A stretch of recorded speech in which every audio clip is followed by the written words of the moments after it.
Kereta pertama Rea.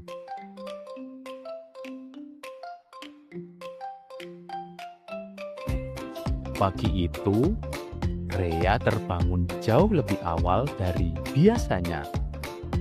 Sembari duduk tenang, ditatapnya pendar cahaya yang menembus jendela. Ada sesuatu yang berbeda hari ini.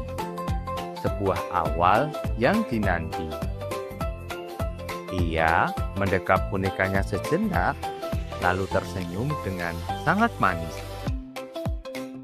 Di ruang tengah, ayah dan ibu sudah bersiap dalam ketenangan. Sebab hari ini adalah kali pertama Rea akan naik kereta.